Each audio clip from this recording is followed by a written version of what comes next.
All right, everybody, let's go ahead and get started. Today, we are going to talk about accelerating digital transformation, specifically in the realms of HR and finance. And we do have some demos of work that we've been completing recently as well, so that's going to be really exciting.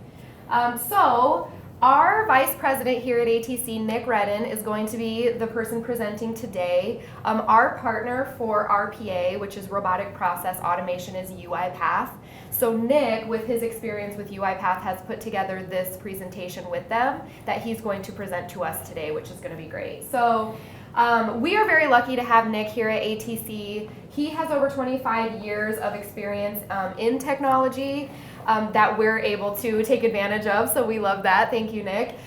He works with Fortune 500 companies and specializes in innovation and disrupting business. So that's a little bit about Nick, and now a shameless plug for ATC ourselves. We are a business solutions company that helps our clients bridge technology and process gaps in order to accelerate their growth and scale their business. So that is what we do, and the solution to do that is broad. It can be RPA, it could be staffing, it could be cloud transformation, safe training, all kinds of stuff. But today, specifically, we're going to talk about RPA.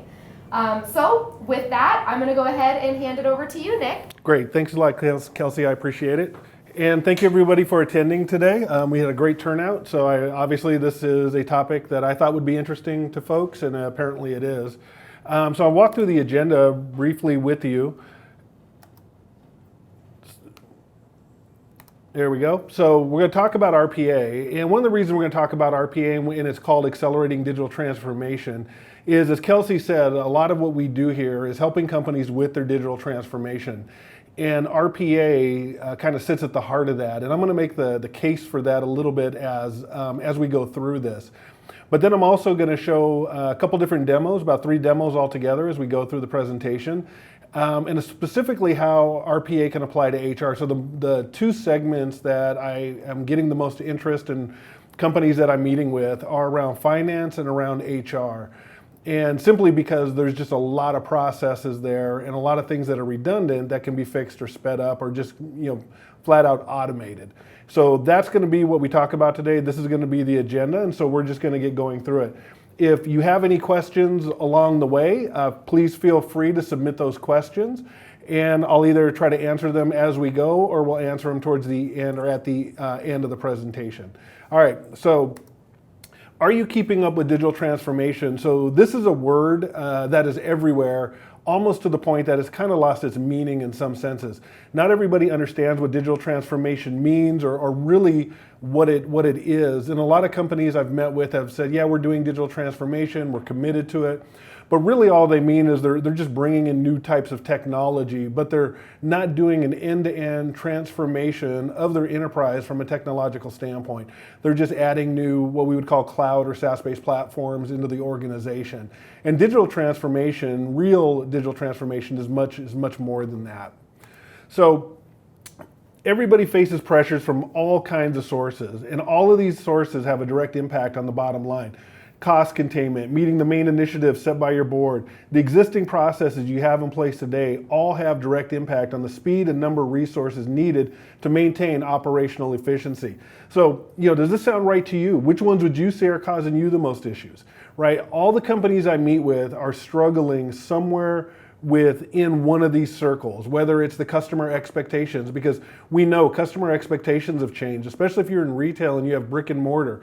Those expectations are completely different than they were before. Market saturation, more companies springing up, more competition springing up, and newer companies and newer technologies, all these pressures, while companies have to perform and have to be able to make dollars, make sense, keep the stock prices, keep shareholder value. It's just a tremendous amount of pressure coming from all over the place. But with all that pressure, the core priorities stay the same. While the challenges have multiplied, the basic requirements of business have not changed. So any new technology that you bring on board should not only help you with the former, but has to help you with the latter as well. So when you look at these 4 boxes, when you look at these 4 boxes, all these things are still things that have to be focused on. Every company has to focus on increasing revenue, lowering costs, employee engagement, compliance risk. All of these things are still core. Now is not the first time that business world is evolving. Some people are calling this the fourth evolution or the fourth disruption. There's a lot of different terms that people are calling it, the fourth industrial revolution. I've heard it about a million different ways, to be honest with you. But previous technological disruptions had a profound effect on the world and work, just like you would expect. I mean, when you think about how the PC or the internet have changed our approach to work, our processes, our workflows, everything changed.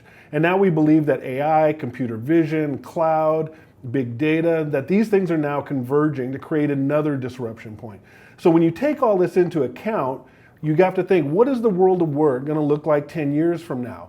What is going to change? We're putting all these kids into STEM and forcing STEM all over the place.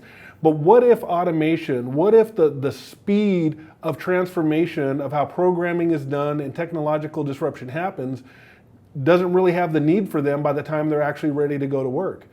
Because programming itself will have an AI component. And so things are becoming low code, no code, drag and drop, very graphical. So the level of training and the level of sophistication that you need to program and make these things work for you is not nearly what it was, even today or 3 or 4 or 5 years ago. It's changed dramatically. And it's going to keep changing. So they say automation is the next disruption to work, and I absolutely agree with that.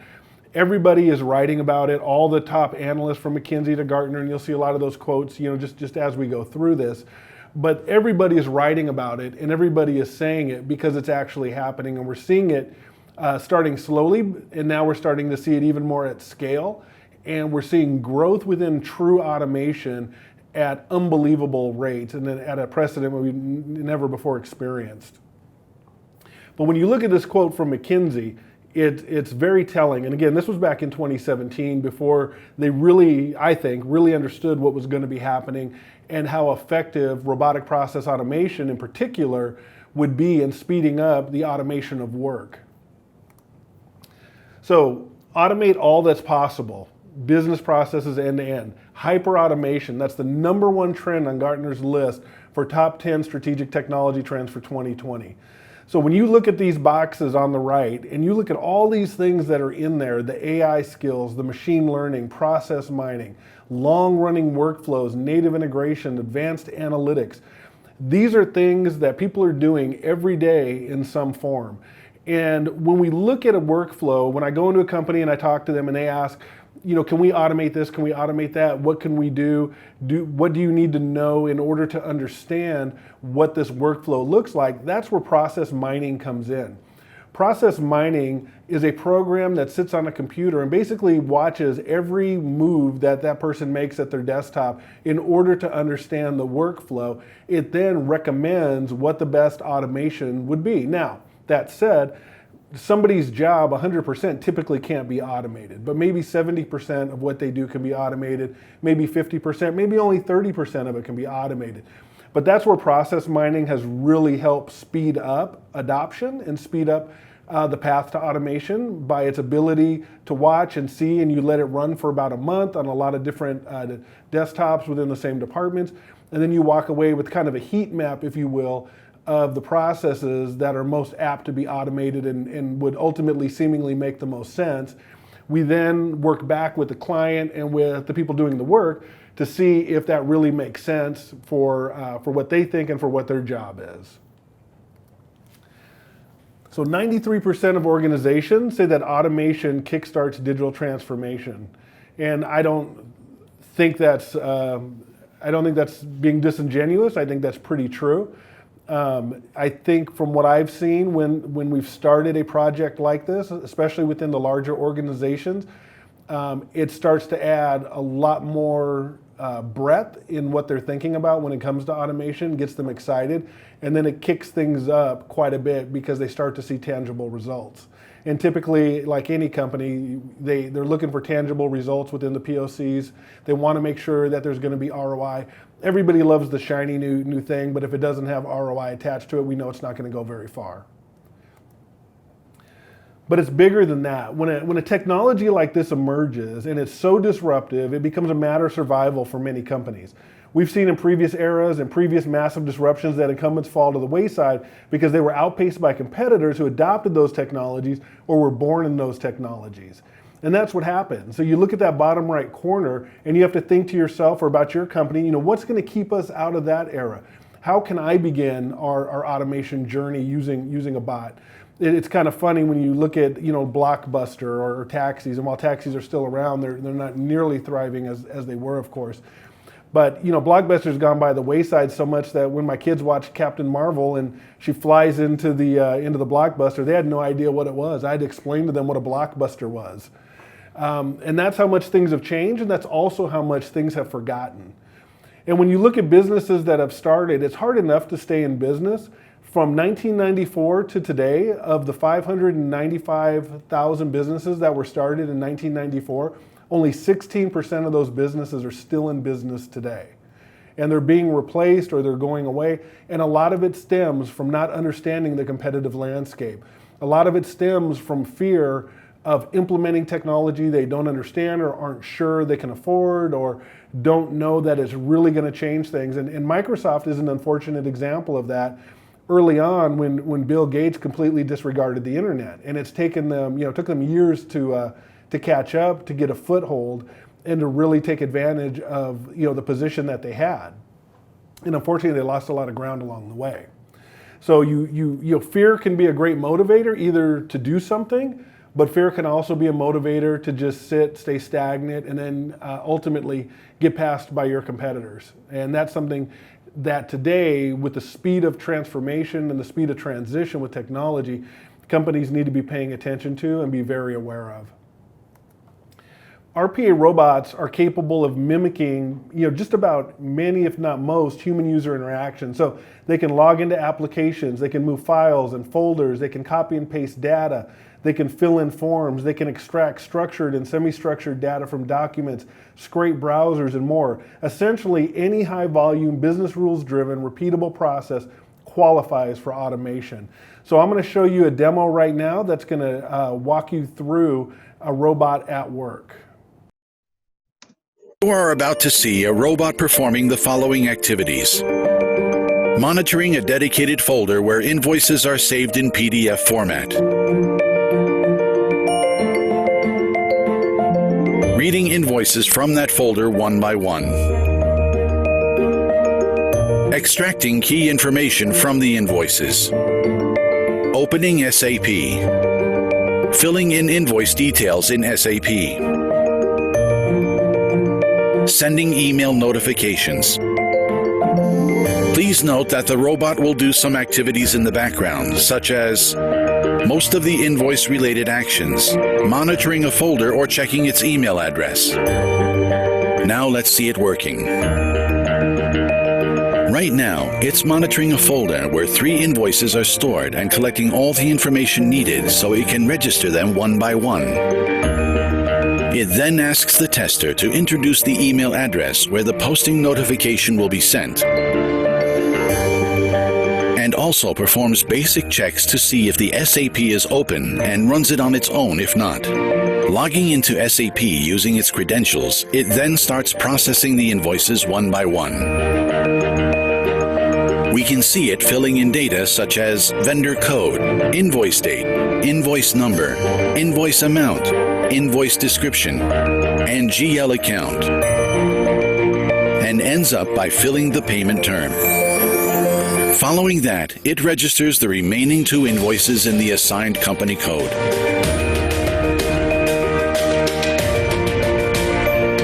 An email containing the SAP registration number is sent automatically by the robot after successfully registering each invoice. Checking in the background, the robot verifies whether the VAT on the invoice matches the one in our database, and if so, will post it automatically. Otherwise, it will park it and send a dedicated email to the responsible person highlighting this difference and asking what to do. Post the invoice or to cancel it and send it back to the vendor. All the invoice's details are visible in the email it sends, so let's reply with yes to the message for an invoice with a VAT difference. Finally, it will check its email address in the background, access SAP using the appropriate transaction code, and post the invoice.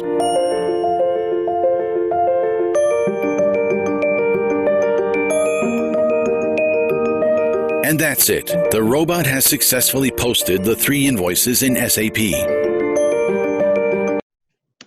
So that just gives you a brief example of what a robot can do. And I'm going to show you a couple more demos towards the end of some HR-related functions.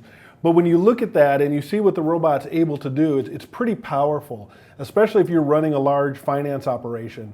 And you look at the companies that are out there, the big finance organizations like PwC, they have the largest robot deployment so far of anybody. They have 30,000 at work every day internally doing just a tremendous amount of work on invoicing and processing and all those functions that you just saw.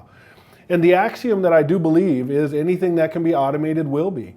And I believe that because that's what I see. When companies start, and they start small and they see that what can be accomplished, it doesn't take long to start to move to other other areas and start to then become an automation first company that before they put a job out there, before they make that next hire, they start to think what part of this or can this job be automated and what can be done here to be done. But automation touches everything. And it's invisible robots that are doing all this work. So a lot of times when you watch these demos, they're not really exciting because it's like standing behind somebody looking over their shoulder and watching them do their work. But it's the bot doing all the actions and the bot doing all the work. So it's pretty impressive when you think about what can be accomplished that way. So customers have really responded well. It's now a C-level priority, and one of the things I always tell people is anything that's a C-level priority and it starts at the top is going to go all the way down through the organization. And the people that I meet with and the people that are wanting that want to speak about this the most are typically at the C-level. Of all the engagements that we've had, C-level is very engaged, very interested, and very aware. The number one title, if you will, bringing RPA into the company, or at least researching it at a very high level, are the CFOs.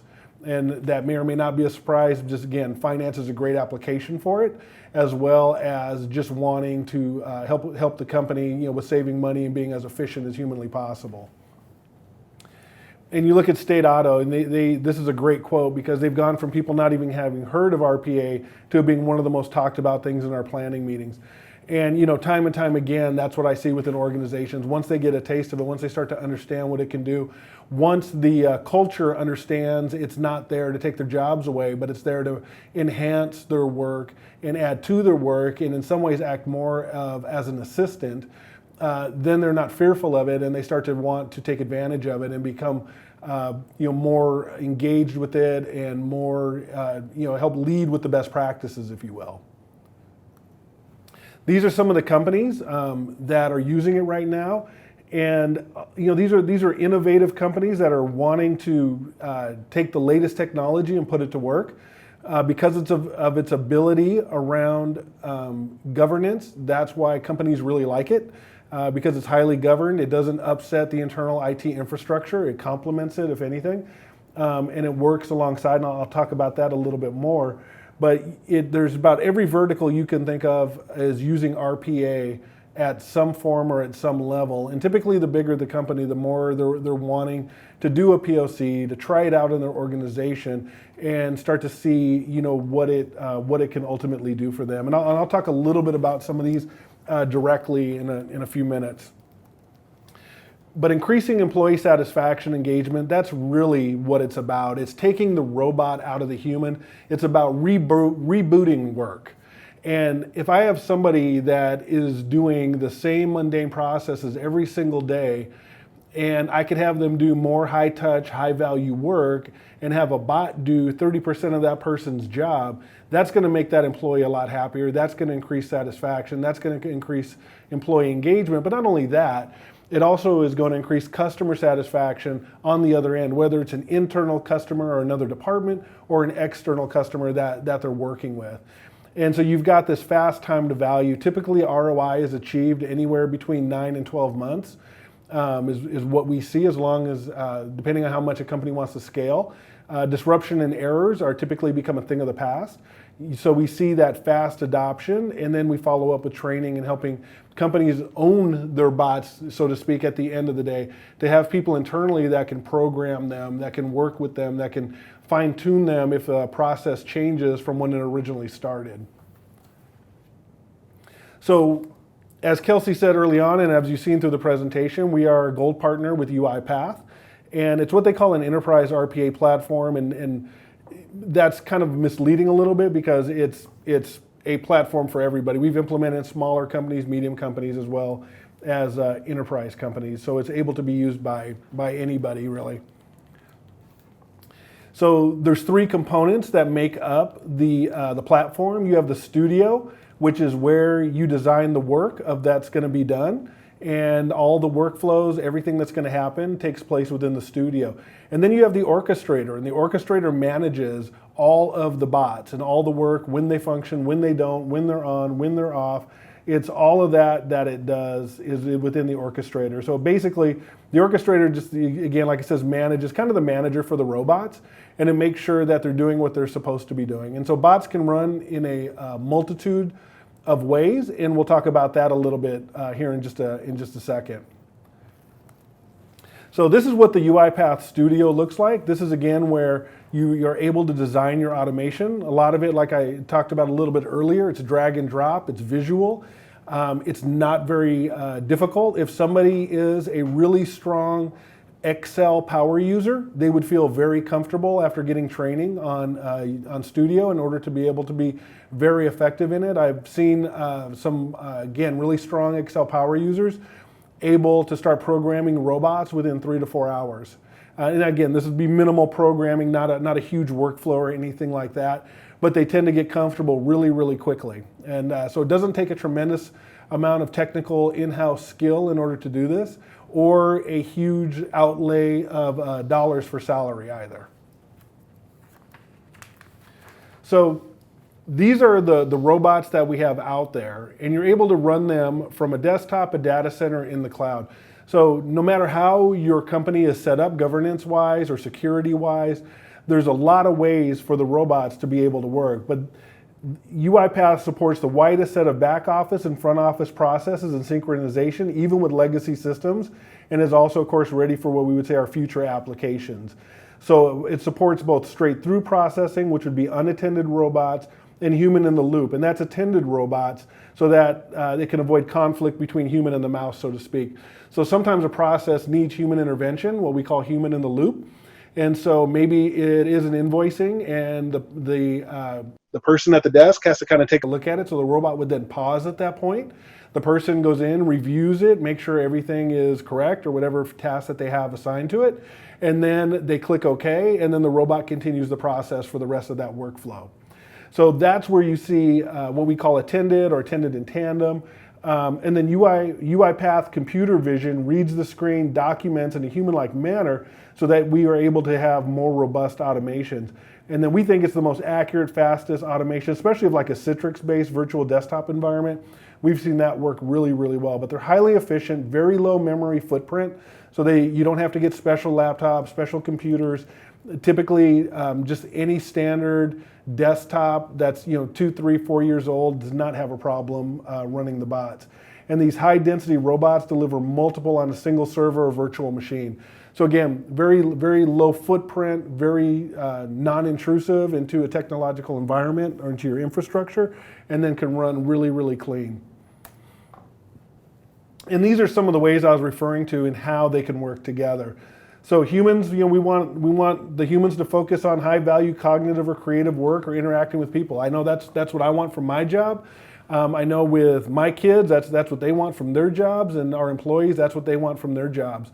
So when we're able to automate that mundane, repetitive tasks, that frees them up to doing things that they may not have had as much time for, whether it's reaching out to customers and making sure they're happy from a phone instead of through email, or just other high value touches and functions that they typically aren't able to do.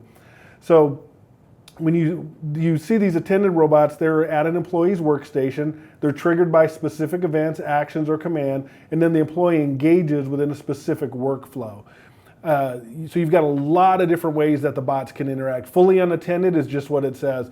It's where the robot is handling an end-to-end workflow, and it's doing 100% of it. If there's an exception or something that it can't do or see because information's missing, it puts it in a queue, and then it alerts whoever the assigned user is, and it can alert them either on their desktop, in a queue, or even on a mobile app, and they can clear the exception from their phone while they're out even doing something else in the field. So Orchestrator is what I had talked about. This is where you're able to control, manage, and monitor the digital workforce. And like I said, there's multiple options for deployment that are available. It can be on-prem, it can be private cloud, public cloud, UiPath cloud. There's a multitude of ways that we're able to deploy and secure and make sure that it's working well within the environment. One of the keys that I talk about quite a bit is governance, making sure that you have a really strong governance around your robots and around who's able to access them, program them. Because just like anything in technology, if you have somebody go rogue and program a robot to do things that it shouldn't be doing, or transferring funds to an offshore account, which we don't want, then that would be due to a lack of governance. So you want to make sure that you have really strong governance, and we help companies put that into place to make sure that they can't just anybody can just access and start programming robots and then sending them loose to do nefarious things, if you will. So where do you start? That's always the question I get, and we'll walk through that. So even though, like I said, it's called an enterprise product, the various options available for setup and scaling of the project mean that you can start with a cloud account that allows you to kind of build a proof of concept in days rather than weeks. Or at the other end of the scale, we can build your own infrastructure as an on-prem solution that gives you full control over the implementation. There's a lot of different ways to approach it, and I've probably approached it from just about every way you can think of, from a departmental level, a regional level, kind of slice the pie however you want, grow at scale how you want. We're committed to our customers with this journey and making sure that everything is working, that it's put into place, and that the transition is very smooth. So the way that we typically recommend when we're doing a POC with companies is, start with something small. Start with kind of an easy process. Start with something that is very structured, very redundant. The process doesn't change a whole lot.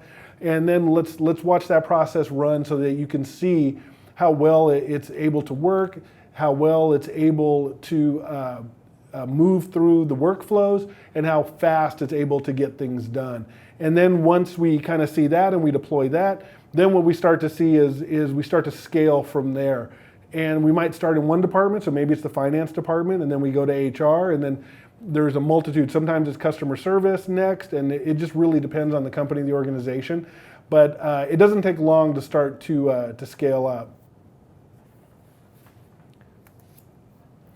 So within UiPath, there's these 4 key skills that are embedded into it. And these capabilities are, first, we have visual understanding, and what that is, that's AI that automatically identifies and completes the UI elements. So that's menus, logins, scrollings, things like that. So that lowers the need for technical selectors or APIs. And it also maintains automation robustness even after software upgrades. So that's really important to it. Second, we have document understanding. So that's including templateless processing of receipts and expenses, invoice extraction and processing, email classification for service centers. And then third is conversational understanding. That's the ability to analyze sentiment of text, chat, and voice inputs. So it can classify inputs in order to automatically route them to the right team, execute requests.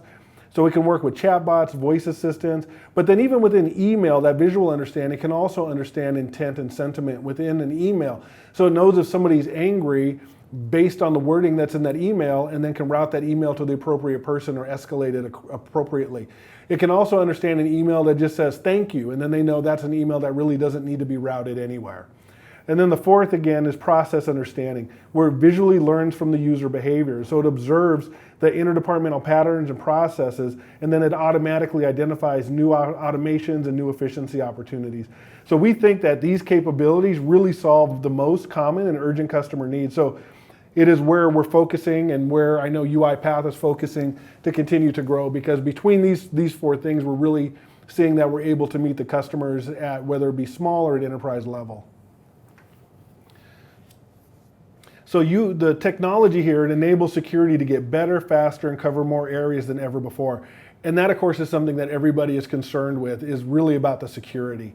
So the scope of audit. So usually before RPA, you have about a standard audit coverage on average is about 10% or less, especially within banks, which we've worked with a few of them. But post RPA, audit coverage can be 100% if they want. So every action that the robot takes is documented in video and also documented, of course, within the ledger, within the database, et cetera. But you can always go back to it to see exactly what happened. And these are little small files, so they don't take up a lot of room, but you're able to have 100% audit coverage. And that is one of the things, again, when we're working with banks or even finance departments, that's one of the things that they get really excited about for reasons that you could probably understand. And then we have, process design and execution. So pre-RPA, you've got multiple processes across geographies for same activity invoicing or server creation. And then after RPA, we have standardized a single process by a robot that can be modified based on a controlled environment. So everything changed. So then you have an ecosystem that pre-RPA it has all these manual interfaces to create automations via middleware, risk to servers, access, and systems. But afterwards, RPA utilizes the UI elements to interact with the system, so there's no coding changes in the systems at all. And then, of course, there's manual error before RPA. Human input processes can contain multiple manual errors, from typing to timing to all kinds of things. Afterwards, you have attended automation that can, again, have humans in the loop if needed or not. And then it's controlling what's inputted into the system as well. So you start to see errors go down tremendously, efficiencies pick up, and throughput drive forward at typically levels that you're not used to. So the ecosystem is massive. And the reason it is because companies are understanding the value of RPA. And so they're wanting to get on board and add to what RPA can do. And so there's a tremendous amount of native integrations that can take place. So almost any platform, even platforms that are not API friendly, can be logged into. So I work with a number of nonprofits, and a lot of their systems are really, really old, really legacy, and very locked. So we have a bot that is acting as a user. It's able to log in, download files, and then send those files automatically to their business intelligence solution to create reports, and then the bots are able to pick up from there and continue to do those automatically to serve up weekly reports, whether it be for donors, for justifying the grants that they've received, for all the kinds of things that the nonprofits need reporting for. And so for them, a lot of them, depending on their size, have had one person that their whole job was basically just reporting, pulling information out, creating reports, doing ad hoc reports, all these things in order to get the information to folks that needed it. And with RPA coming into the infrastructure, that goes away. So we see a lot of different cases. So you look at Walmart, one robot alone here created 350,000 hours annualized. Now, again, I get it, Walmart is a massive company, but when you look at the 160 plus FTEs, I mean, that is tremendous. Or you look at Equifax, and the quality, speed of cost, the compliance, right? And like they say, it's not a cost play, but you look at a company like an Equifax where compliance is really everything. Or Suncoast Credit Union, 11 times higher lending following Hurricane Irma. You look at all these things, deploying robots to speed lending, and then Generali, West Monroe, everything we see really does a great job. And I had a chance to speak with the head of Walmart's division that handles digital transformation, the robots. And the stories I've heard are just amazing. And how the culture has embraced the bots instead of being afraid of them. But they did a really good job up front preparing their culture for the bots coming in. And when you look at this list, there's a tremendous amount of companies out there that are doing it. And over 14,000 people have attended the events just last year alone. And when you look at the very last segment there, federal and public sector, that speaks to the security, that speaks to the compliance, whether it's GDRP or anything else. The bots are 100% compliant. And they're only becoming more so, which is good. So let's talk about HR and RPA and where HR really kind of fits into this. So as we know, HR has a lot of a lot of redundant processes. I think it was McKinsey had said 93% of what HR does is a redundant process, which makes it really ripe for RPA. Now, just because a process is redundant doesn't mean that 93% of everything they do can be automated. It just means that they've got 93% redundant processes, which means there's a lot of opportunity there for automation. And so when we look at HR, we look at the market realities. We've got shifting employee workplace expectations. We're seeing that all over the place. Whether it's work from home, plenty of people, pick on the millennials for, all the demands that they make. And, we've just got so many things. Again, you've got the dynamic market climate, the accessibility of new technologies, but HR has a lot of priorities. They're the linchpin for most organizations. They've got to drive employee engagement, enhance talent targeting, implement individualized employee development plans. There's so much they have to do. And I've worked with so many HR companies or HR folks over the past 20 some years, and I just spoke at Disrupt HR a couple weeks ago. This is what I hear. I've never heard anything different than they are absolutely always stretched, super thin. They're always having to take work home. It's just always how it seems to be because the business demands are always there. And they've never been able to fill, for most companies that are pretty large, they've never been able to fill all their positions. So they've got all these challenges that they're trying to meet. And they're doing it with what they say is limited staff. And so they're very welcoming to RPA as well. And that's one of the things I've really seen. Again, after I spoke at Disrupt HR, the amount of people that wanted to hear more about RPA in particular was good and interesting. And it gives me just a lot more anecdotal information about how RPA is going to be playing in the future of work. But this is not the first time the business world has evolved. When we talk about, again, those previous technical disruptions, right, this is an opportunity for human resources to become employee experience architects so they can reclaim their team's time to focus on employee experience by automating the operational tasks that are weighing them down. So when you look at some of these tasks that are here, these tasks aren't going away. If anything, especially when it relates to employee engagement and talent optimization, those are huge things. And even workforce reskilling, as technology changes the way companies do their work, that means that the employees have to be reskilled because what we don't have the luxury for in most markets is firing a workforce to hire a new, more skilled workforce because they can't even hire who they need right now and unemployment is so low. And then we don't have enough workers coming into the workforce. So there's a lot of forces that our companies are having to navigate with filling their talent pipelines. So talent optimization, workforce reskilling, and retention is going to only increase in its importance. And so the more tasks that they can take off their plate to focus on those things will show that HR can really add more value long term. So when we look at adopting it, it's about efficiency, it's about effectiveness, but it's also really about accelerating human achievement. It's driving that digital employee transformation, focusing on the culture, cross-functional alignment, and individual effectiveness. Nobody wants to go to work and just sit there staring at a screen doing the same thing over and over again for 8 hours a day and then go home and come back and do it all again for 5, 10, 15 years. And that's really the goal here, is to help people do things that are more interesting to them, that require more thought process, more knowledge work than just rote showing up, doing the same function every day and then going home and then coming back and doing it all over again. So let's talk about some use cases. What's preventing an HR team from transforming? So they've got all these things and all these responses. So when you look across the scope of what takes place within the HR department, managing human-intensive request processes for payroll, benefits, and compensation. Too much time answering frequent questions about the same subjects and working on repetitive HR activities. Bogged down by common requests and questions, status, updates, compliance activities. Too focused on managing schedules, tracking attendance, and ensuring compliance with training mandates. These are all the things that bog them down on a daily basis.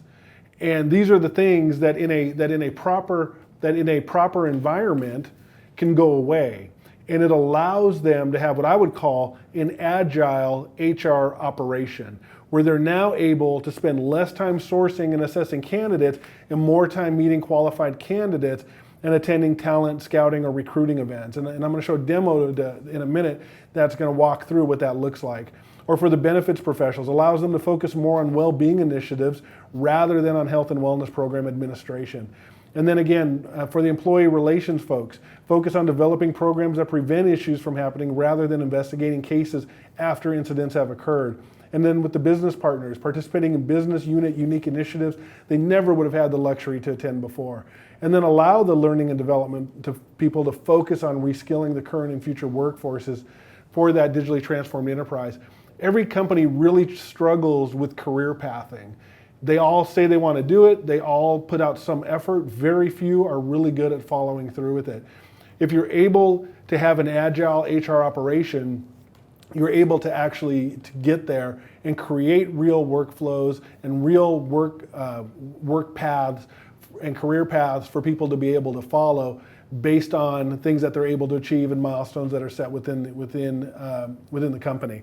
And that's something that I think personally is really exciting for employees and for companies as well. It's something they want to talk about, especially again as unemployment is so low. Having actual ways for people to move up and through and across an organization is becoming more and more important. And then we look at what that ultimately looks like from a robotic perspective with UiPath and with having an agile operation. So robots provide the unbiased scoring of candidates, automate new hire paperwork and onboarding activities. And then you can just see all the way across all the different ways that the robots are able to work. The employee relations one, that's a huge one that we've implemented numerous times, where the chatbot is able to sit on Slack or business Skype or a multitude of different platforms that the company may have, or even just as a character on a desktop. And it's able to answer just about every question that anybody can ask that they would normally email HR about. And the bot can automatically respond. Everything from how much PTO do I currently have, what is our company's current holiday schedule, to how much am I contributing to my 401k, and then even being able to change that percentage that they're contributing if they want to through the chat bot. So it can be really robust, it can be really complex, or it can be really simple. It just depends on what the company wants. But then also when you look at the questions that typically get asked, over and over, they get asked the same 75 to 80 questions typically from new employees over the course of the first 3 weeks. And the bots are able to respond to those questions as well as the chat bots as well. So even if they email in a question, they're going to get a response from the bot first. And if the bot doesn't have a response for it, then it's going to queue an HR rep, and the HR rep will then respond to them. And if the bot can't answer or shouldn't answer certain questions as it relates to health or medical care or benefits plan, then it pushes back to the user to say, hey, actually call so-and-so who is in the compensation or benefits department, and they'll be able to answer this question for you. So you also have to be careful not only what questions the bots can answer, but making sure they're not answering questions that could create a legal problem down the road or giving bad advice, if you will, by building too big of a knowledge base or too many answers or having it give too much direction to people. So when you look at the impact of, like, say, we'll just look at the onboarding process of a disjointed onboarding process, all the things that take place when you've got somebody that's sending out all of the welcome to the company emails, all the things that go on from the interviews, just, again, that's in the past a little bit, but you've got all the things that are going on. It takes a tremendous amount of time, a tremendous amount of coordination. Even if you have some of the things already orchestrated, maybe through a ServiceNow or something like that, there's still a lot of process that can be automated and it has to be worked with that can still be taken off of HR's plates. And so you see about 300 plus hours of lost productivity ultimately. And so when you've got bots in play, that changes dramatically. So if you were to reimagine what that onboarding experience looks like, it looks like, the bot says, hey, found 20 new employees in the spreadsheet, begin onboarding? Yes. So you have a spreadsheet that's dedicated to the new hires and when they're all going to be starting on the same date. And then it tells you when the onboarding is complete, and it sends the update email to the new employees. Yes, everything goes out. It creates email, it creates the count, it can request badges from facilities, it can set up all the relevant systems, it can email them their first day passwords, it can request laptops and other technical equipment or anything else that they're going to need. Everything is done for them automatically, so that when they show up on that first day and there's a laptop waiting for them and they log into their laptop, Everything has already been provisioned. The image for the desktop is already correct. In their email waiting for them are all the passwords, logins, and everything they're going to need for all their systems. And they're basically just ready to go to work. And it's all been done automatically. So next, what I'm going to show is a demo. And I'm going to show a process of being able to automate your job posts on social media and job boards. So what I wanted to do was kind of show something a little different than what we've typically shown companies, which a lot of times involves their ATS. So I thought a little bit differently, as a lot of companies are posting to social media in order to hire people. So the most ubiquitous platform out there is HubSpot. So we thought, if we could do it from HubSpot and show people how a bot could effectively place job postings out on LinkedIn and out on Facebook automatically into groups, that would be something interesting. So that's what we've put together here. And so I'm going to run through that with you, and we're going to start that in just a second here.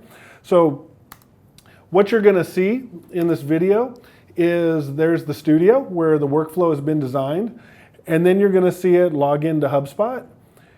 And then it's going to go to the social media section of HubSpot there, and it's going to then select the latest post from social media section. So that's Facebook in this case, and then of course we're going to do LinkedIn as well. So everything you see right now is the bot doing the work.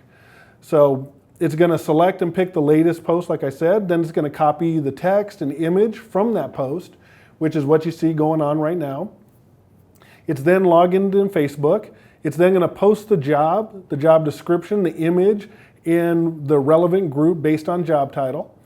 And then it can be multiple groups. So for this example, I'm just showing one group just to show what that would look like, but it could be multiple groups. So depending on who you're hiring, there may be 50 groups out on Facebook that you want to make sure you post your job ads to on a somewhat regular basis. And so this would be able to go do that. So now we see it doing the same thing with LinkedIn. So it's logging in. It's going to post the job description and image in the right group based on the job title again. And then it's going to post it to that group. And again, even within LinkedIn, it's able to go through numerous groups in order to get that posting out there. So again, if you've got 50 some groups, 60 groups, whatever it is that you may have your recruiters currently posting to, that's how it does it. And so what happens is you take those groups, you save them into the Excel file, and then the robot goes back to the Excel file to go and find that group and then post in that group. So it just goes back and forth and back and forth and back and forth. And so it's a very simple process, and then you see the posting is out there for people. So the next one I'm going to show is for metrics. So every recruiter has metrics. And so we're going to show what that looks like from a data scraping metrics, and then being able to send out an email to folks about those metrics. So the bot is now running, and it's going to log into the email program, which is, and then it's going to scrape the email stats from the email program into a data table.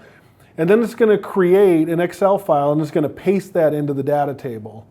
And then it deletes the emails from the campaigns not related to recruiting, so it gets the right numbers. Then it's going to log into our business intelligence platform. And then it's going to go to the existing daily email data source that's saved in there. It's going to update it with the new data from the file, from the Excel file. And then it's going to go do a daily email report that now shows the email stats. And then it's going to save the email report as a PDF. And then it's going to go out and it's going to then resend it through email to the intended recipients. And so it can pull from multiple systems if need be. So in this example, I'm just showing it pulling from the one system, but it could pull from 8, 9, 10, 11, 12 systems, create a single pane of glass report if that's what you need, in order to see recruiting from LinkedIn, in order to see recruiting from Facebook, in order to see recruiting from your ATS, in order to see recruiting from any other tools that you may use or Success. And then you'll see the email shows up. There's the email with the report. You click the report, and then you're able to see it. And then you'd have that in a single pane of glass, and then that would go out to whoever in the organization needs to see that report. So those are just some really simple demos, but I think they're pretty powerful in showing what bots can do.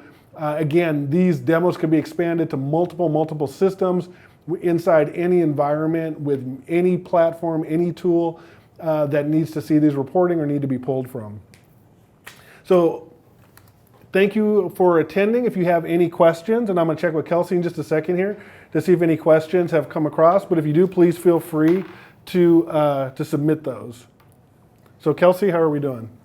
Good. So questions. We do have a couple, but not very many, and we do have about 7 minutes, so that's a good amount of time to go through some of this.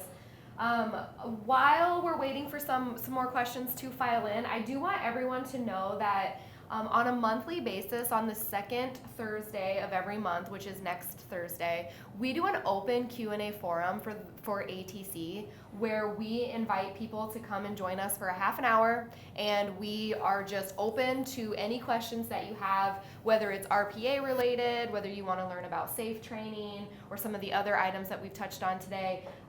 This month we are going to be sharing some more demos similar to what we talked about today. I just thought that this would be a good place to go ahead and extend that invitation while we wait for some questions to come in. So, okay, let me take a look at the questions that we have. So this one came in. How do we know that the robot won't make a mistake? Is it going to be more work for me to monitor my robot, or does a human get a job monitoring the robot?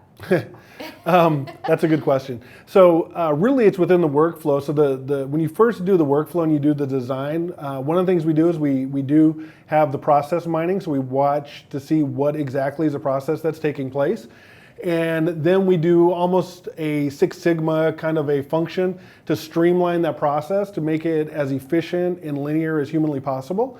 And then once that's done, we make sure, one, that it works and it's doing what we want it to do. And so we run it for 24, 48 hours and make sure it's doing everything that we need. But then once it's done, it isn't able to change course. Now, the only thing that's going to throw off the bot or throw off your systems internally is if there's a process change. And if that process changes before the bot is updated. Other than that, the bot isn't going to make any mistakes. It's going to continue to do the same work in the same way. If there is an exception, it will put that exception in a queue, and there will be a user assigned to that queue, and whoever that user is would then look at that. And what that typically means is there's some kind of information missing. So for example, if it's taking emails that are coming in and all those emails are supposed to have some kind of an account number of some sort, and for some reason one of the emails comes in without an account number, so the bot's not able to use it, it's going to put that email in the queue for the person to work through it, but the bot is still going to continue to work. But yeah, the bots do not typically need to be babysat at all. They run without issue. Okay, so the next one is kind of funny. I had to laugh when I saw this one. Why would I tell my boss to automate my job? What benefit do I see? Won't I risk getting replaced and fired? That is a common thought that's out there. I haven't seen that yet. Most of what I have seen is where they're only being able to take over a part of somebody's job, and then they're able to add more functions to them or more interesting work to them is typically what we see. I haven't seen anybody honestly being replaced. I've seen them, if anything, being upskilled more than anything else. But I'll be honest, in today's atmosphere with technology, with the need of having to get work done and companies' need for efficiency and scale, technology always wins. It's just a matter of time. And so, what I would do is embrace it. Again, companies that have been really good at preparing their culture for it, it really has overcome the fear of, hey, this is going to replace my job. Hey, this is going to take my job away. It's really taken that away, and what people have seen is more interesting. There's a lot of videos and things I have in commentary from people about that. I didn't include it today just because of the length of them. But it's really interesting to hear people's take on it once it's implemented, and kind of the before and after, if you will, of what they thought it was going to be like. They thought they were going to end up losing their job just a few weeks later, and that's exactly what didn't happen. And a lot of people, they name their bots because they like them and they love the work that they're doing for them. And so that typically just hasn't been something that I've seen. Not saying it couldn't happen, but it's not something that I've seen. So I know from previous conversations that HR is a particularly interesting opportunity to grow your career. When you spoke at Disrupt HR, you talked a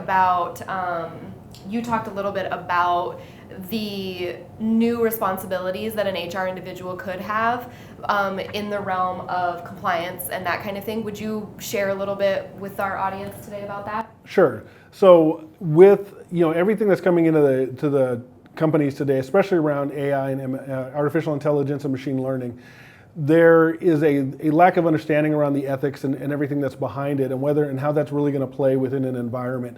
So especially as it relates to employee selection, employee performance reviews, there's a lot of tools that are first to market and they're really cool seemingly, but they also have a lot of bias built into them just because of the historical data that was being used is old. And so what that basically means is you're just going to repeat the past over and over again, which also includes those past preferences, those past biases, all of that. And so HR is having to kind of wear a new hat as an ethics officer that needs to vet and validate the platforms that IT or anybody else wants to bring into the organization that has an AI or an ML component to it, simply because it could put the organization at risk. When you have people being excluded or disqualified based on being a man or a woman, based on just various factors that shouldn't even be looked at or considered, that puts a company at risk, and HR's job is to protect the company. I mean, that's a large part of what they have to do.